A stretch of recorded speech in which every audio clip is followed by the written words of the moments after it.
of the Orioles on the road. They'll be back home beginning mañana for a long little stretch here against the AL East, as well as the San Diego Padres. So the good, the bad, the ugly, and certainly Kevin Gausman's efforts on Wednesday night will have us sort of hand-wringing for the next 4 days. Luke Jones joins us here to talk all things Orioles baseball as the Orioles move to wrap things up at Fenway Park and get another series victory. And we start to see the caboose of the rotation at this point, Luke. And, this is where I think if you're a thinking baseball fan, you realize they're going to have to score 6, 8, 10 runs some of these nights to win some of these games at the bottom of the rotation, and Gallardo coming back. We are into a little bit of a point in the season where it could get choppy given the starting pitching and where we are right now.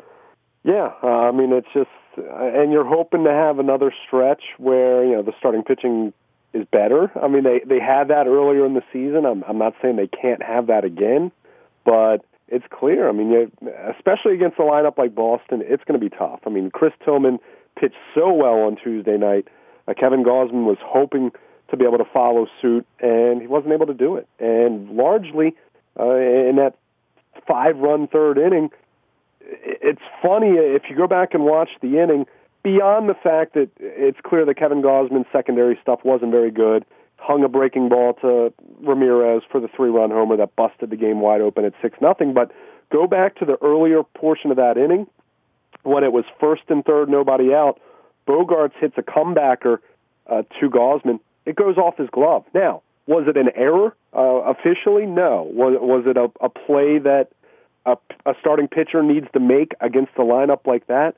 Absolutely. And that opened the floodgates. If he turns a double play there, he probably is going to get out of the inning with it only being 2-0. So that's something that's been an issue. As much as we've been wringing our hands about the starting pitching, the pitcher's defense has been terrible across the board for the Orioles. And that drives Palmer nuts, who was probably the best to ever play the position, right? Yeah, I mean, it's something that's inexcusable. As much as we kind of joke early in spring training with the PFPs for pitchers, pitcher fielding practice. And that happens like real early. Yeah, I mean, that's all they do for about a week and a half, and you kind of chuckle if you're down there covering it.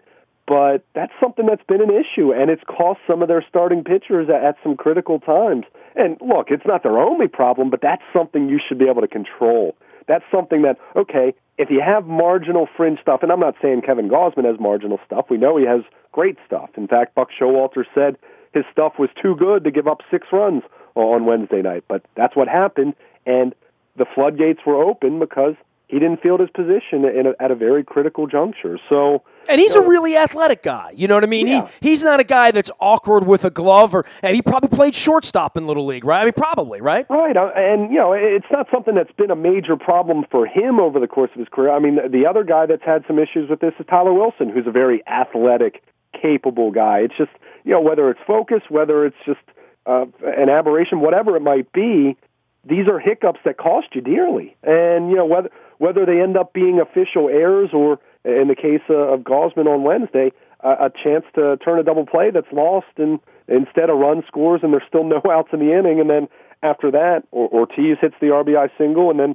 Hanley Ramirez hits the 3-run shot on a hanging breaking ball. So it's those little things. And that's something that's not talked about a whole lot on MLB Network or the highlight shows there. But, that's something that was huge. And, it could have completely changed the complexion of not just that inning, but that start. The bullpen relieving him was quite good. They didn't give up a run over the final 5 innings and gave the Orioles a chance to finally climb back into it after they were able to do a little something off Stephen Wright, who's been really, really good this year, not just against the Orioles, but against everyone. Yeah, it's wild watching that. Anytime we see a knuckleball, just to see the slow-mo of it, it's crazy that you can make a ball do that, but it's crazy how silly guys can look trying to swing at it. Oh, no doubt. So, I mean, you knew it probably was going to be difficult if you're Kevin Gausman, but again, that fielding hiccup, and I don't want to lament that, or I don't want to belabor that too much because he didn't pitch well on top of that, but that was your out. That was your chance to minimize the damage in an inning in which you started out putting runners at the corners with no outs and wasn't able to do it and was shortly thereafter out of the game. Well, Tuesday night we saw Tillman be able to escape those situations, right? And Sure. and that's part of the maturation of being 9-1 as opposed to being 0-4 at this point. Back to Gausman And for run a second. support. Yeah, of course, and Sure. and Gausman has not had that. Right. Where's his confidence level getting hooked out in the fourth inning and being the losing pitcher again, not really having run support again. They couldn't hit the knuckleball early in the game again. And I think, the shuttling back and forth with him, I know how Chen sort of fell out of favor with Buck and vice versa. I know how they jettisoned Gonzalez. I wonder how the young people react to this organization. I know, one of the things that Adam Jones used to pull you up about me bitching about the owner and how poorly everyone's been treated by the owner is you hang around a little while and, dare I say on the back end of Eugene Monroe and the Ravens not getting along and not having kumbaya and how much money was involved. But when these young players come into the organization, they say, this is how we do things. We're the Orioles. Get in line. You're wearing the orange bird. Be loyal. Be into it. Be all of that. And we have seen guys lose enthusiasm for being an Oriole, right, at whatever point that is. And other guys hung in. Markakis in the end left. Brian Roberts, they were good too. He hung around. I think that the organization has shown incredible loyalty to certain people and incredible awfulness to people like me, quite frankly. But Gausman, he's pure and into this, drafted into this. I have to feel like most of the time since he's been an Oriole, it's been pretty rough for him, whether it's the bullpen, whether it's not feeling well enough to go, whether it's feeling too good to go and being put in the rotation, and then you wake up in the middle of a season where your team's in first place, and you're 0-4 and the team's never won when you've taken the ball. I think that starts to add up, and this kid needs to be the Machado of the pitchers, right? I mean, I don't know that there's anybody else in line who's the next coming of Messina or Palmer if it's not Gausman at this point, right? Yeah, as far as your first point with Chen, I think some of that stuff is overblown. Well, the agents get involved too, though, right? Forest driven than anything right, else. The agents get involved, sure, right? Sure, and look, doing stuff like that has also helped them win games on occasions too. Now, Kevin Gausman, you know how I've felt about that. I thought he was handled very poorly for the better part of 2 years or so. And so did probably he, and so did probably his father and his agent and everybody. So this starts to get heavier when you're not winning baseball games in the middle of the season, and they don't have any replacement for the 3 and the 4 and the 5 at this point, let alone if Gausman's got to take the ball in August, and he's got to be better than 0-4, right? Well, 0-4... You always go to the record. I use the record. It doesn't bother me nearly as much now. Gives up 6 runs in 3 innings, and the ERA goes from 3.5 to 4.14. Yeah, that's concerning. I'll go back to what I said a couple of days ago when Gausman came up at one point. As far as absolute worries, he's way down on the list compared to what they're doing with the other 3 spots in their rotation. Do they need him to be better? Yeah, absolutely. I'm not going to dispute that. From an upside standpoint, you're right. As far as their next Mike Messina, or, as you put it, the Manny Machado version of the pitchers, which probably is unfair to put that on anyone because you're talking about one of the best 3 or 4 players in all of baseball at this point. Well, we had that guy. He's pitching for the Cubs right now, right? Sure. But, Gausman, they need him to take a step forward. And I think the thing for me that's been disappointing, and look, the win-loss thing, this guy's also, if you go back and look at his stats, he, even counting, taking into account his poor start on Wednesday night, he has, I want to say it's 6 starts this year in which he's allowed 2 or fewer earned runs. When he's given them a chance to win. Right. And I'm not disputing that. I'm just disputing where the kid's head is headed at this point because, as you pointed out, it's been choppy all the way along, and now we're halfway through the season where he needed to emerge, and it hasn't, and he hasn't. Well, and again, this start, his ERA was 3.45 going into Wednesday night. Let's remember that. Fair enough. You have a start where you give up 6 runs in 3 innings. Yeah, it's going to skew your numbers, even as you get into the middle of June. They need him to be better. Has he been bad? No. He hasn't been bad overall. But I don't know if it's so much where his head is at this point. For me, it's the same issue. The breaking ball just hasn't been as good as it was his first few starts. And man, he made his 2016 debut at the Trop in late April. Only got through 5 innings, but was throwing the best breaking ball I've ever seen him have. It was really crisp. It had some had some depth to it. It wasn't just the spinner that you kind of see that side to side. He calls it a curveball. I think it's a little more of a slurve. And it looked really good his first few starts. And for the most part, I'm not saying he never has a good breaking ball, but that continues to be just an okay pitch for him. And it's a pitch that cost him dearly when he hung one against Hanley Ramirez on Wednesday night. That, to me, more so than confidence, more so than not having a win, more so than how he was handled the last couple of years, that, to me, is the thing holding Kevin Gausman back right now. And now, how much of that is the organization coaching him and how much of that is just him?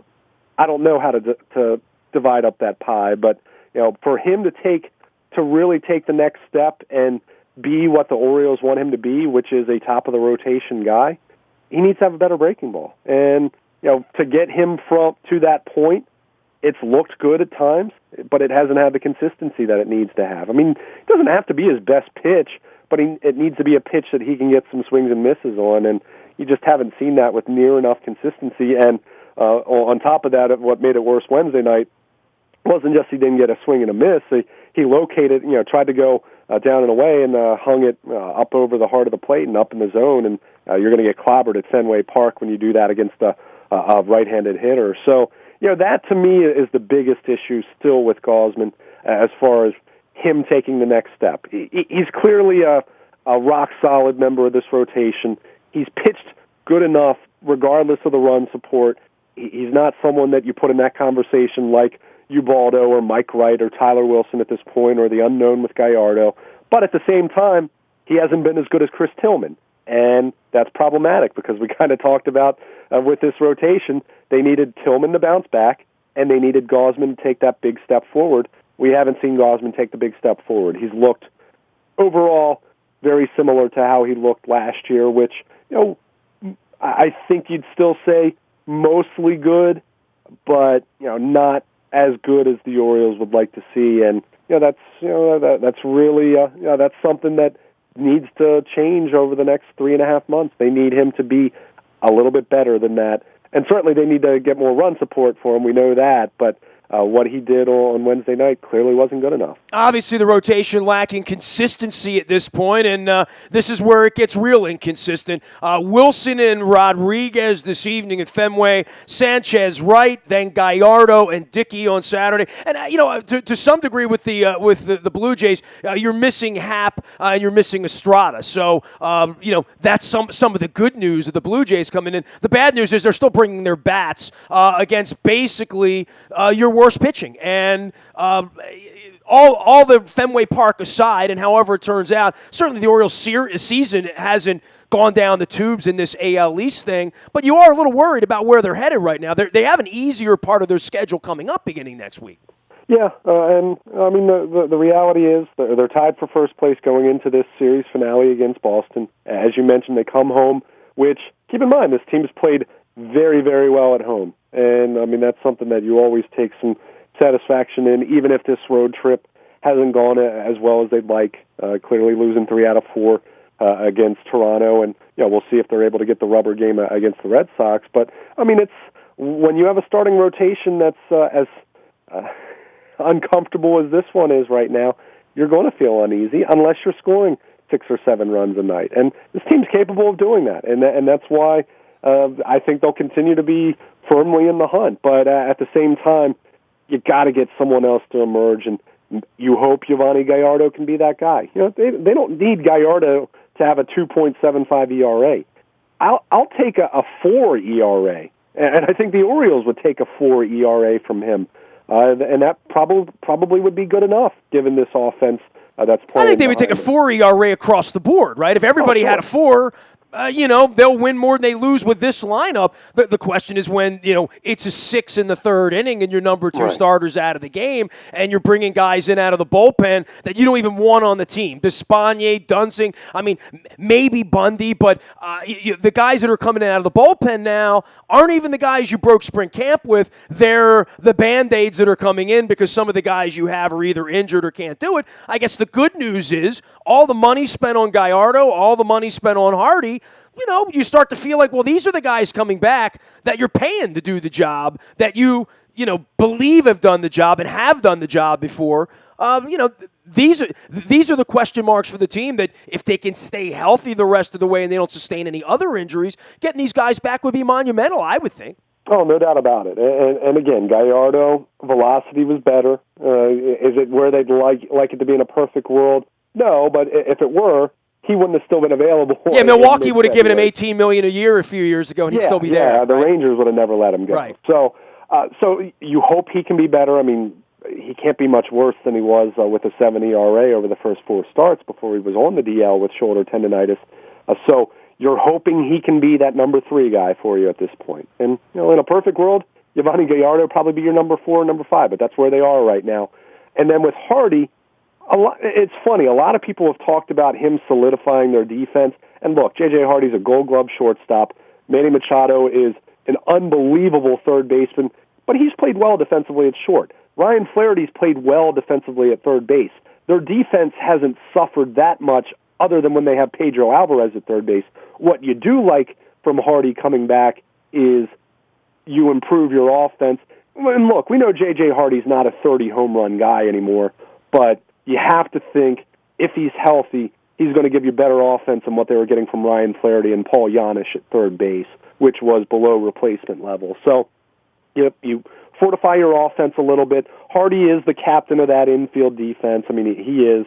His leadership, his instincts. And he was playing okay before the injury, right? I mean, he was off to a decent start. I mean, I'll take $250 out of him and a couple of bombs he earned again, right? Sure. As I said to you, I don't expect him to be the 30-home run guy anymore. He needs to at least be the offensive player he was in 2014. He just can't be the guy he was last year, which was a disaster offensively. And we know he wasn't healthy. He had the shoulder issues. So you hope with him coming back, it does make your infield defense better. You hope it makes your offense overall a little bit better. Not saying it'll be that he's a major factor, but better than Ryan Flaherty or Paul Janish. And as you mentioned with Gallardo, I mean, Gallardo, this is their big chance. They replaced Ubaldo Jimenez with Gallardo, and there really isn't anyone else other than talking about the Odrisamar Despaignés and the Vance Worleys and just kind of go T.J. McFarland. I mean, those are their other options. Now, I'll say this much. If Mike Wright continues to pitch, if he pitches like he did against Toronto and like he did right before he got sent down temporarily, then you do have to try someone else, because at some point you have to send the message if you're Buck Showalter to say, look, just because the other options aren't great doesn't mean you can continue to go out there and stink up the joint.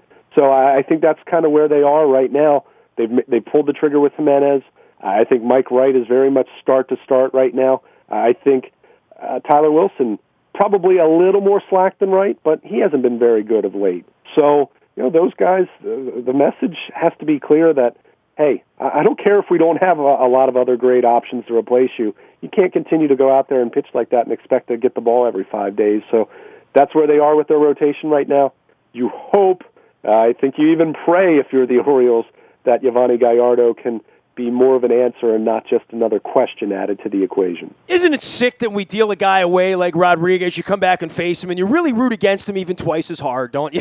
Well, I mean, it warms my heart to see the 6 ERA for him as opposed to like Jake Arrieta, right? Yeah, and and the latest, Brian Mattis signed to a minor league deal by the Cubs, so you'll see how that plays out. But I have to laugh out loud at that. Yeah, that feels like a punchline. If Brian Mattis becomes a Cy Young Award winner, then I'll just think the Orioles are completely cursed, because I saw the guy pitch for 4 years, and Arrieta wowed you with stuff. Mattis never wowed me with stuff. So, but that aside, what you mentioned about Eduardo Rodriguez, it's petty, but yeah, there is frustration. It's absolutely petty, because those guys were Jake Arrieta never. That was a great rental of Miller for 6 weeks or 8 weeks, whatever it was. And you know what?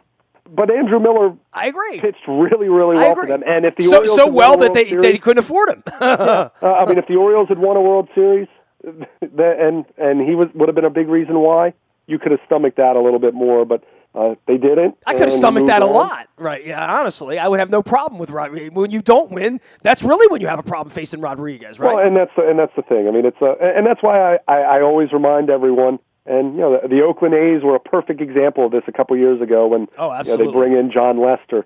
You go for it. it doesn't mean you're going to win it. So, I mean, it's something that... I'm a Capitals fan. I understand. Yeah, but, the real factor here is when the Orioles make a couple moves like that, and then the well is completely dry in terms of starting. Well, that's where they are right now, right? That's the problem. Yeah. You should be in a position where you have 6 or 7 Eduardo Rodriguez types, and we're not talking about a guy who was a top 5 prospect in all of baseball, mind you. We're talking about a guy who was, he was on the radar. He was a real prospect, but no one was predicting him to be the next Johan Santana. And we'll see what he is in Boston ultimately. But ultimately good enough to get into the rotation and pitch for them. Oh, sure, he'd be in the Orioles rotation right now. There's no doubt about that. But the real the real factor here, that what's really damning for the Orioles is you trade away a couple of those guys and you've got nothing. Then I mean, the fact that right now we're just now talking about Ubaldo being out of the rotation and still talking about Mike Wright and Tyler Wilson being in the rotation. That says everything you need to know about this. Because none of those guys have earned.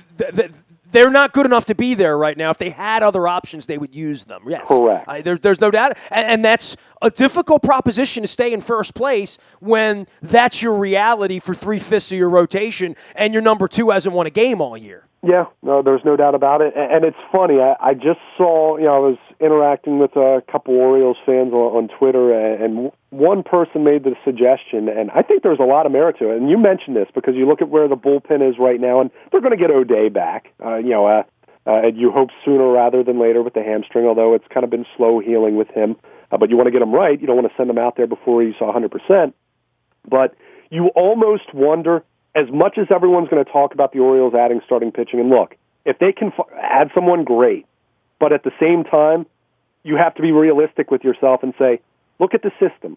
Who exactly are they going to add other than if you're going to take away from your current club? Yeah, you know what? You might be able to add a impactful starting pitcher if you trade Jonathan Scope, but then what are you doing to your current club? You're hurting your current club. So how much are you really improving?